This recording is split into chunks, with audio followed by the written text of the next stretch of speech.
A gunshot in Sarajevo changed the world. But that was just one chapter in the story of a nation shaped by empires, haunted by war, and still fighting for unity.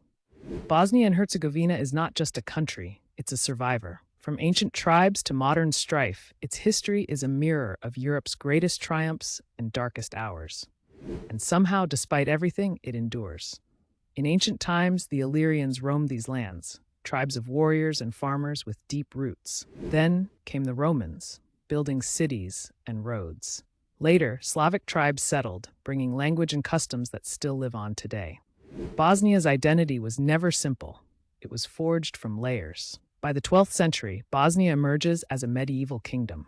Under King Tvrtko I in the 1300s, it reaches its golden age, expanding its borders, fostering religious independence, and resisting control from powerful neighbors.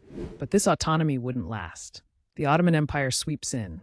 Bosnia falls in 1463, and for over 400 years it becomes a vital province of a global empire. Islam takes root. Mosques rise beside churches, cultures fuse, but the price is deep change.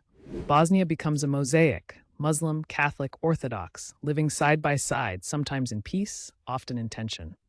The Ottomans weaken. The Austro-Hungarian Empire takes control, promising modernization.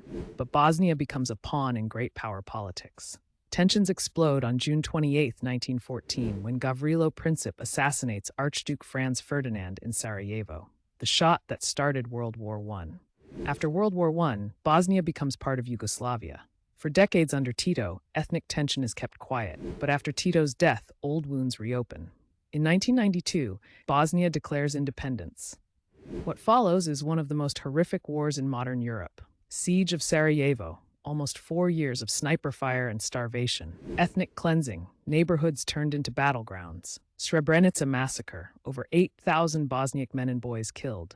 The world watched in horror as neighbor turned on neighbor, and genocide returned to Europe.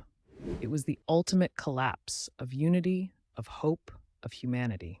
The Dayton Agreement ended the war in 1995. Bosnia was left divided. 2 entities, 3 presidents, countless scars. But amidst the ruins, Sarajevo rebuilt. Children returned to schools, artists, poets, and musicians revived culture.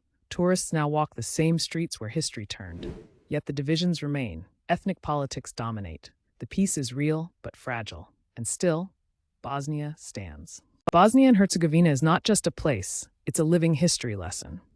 It teaches us that identity can be both strength and weakness, that war can happen when we forget each other's humanity, and that even in the aftermath of darkness, there can be light.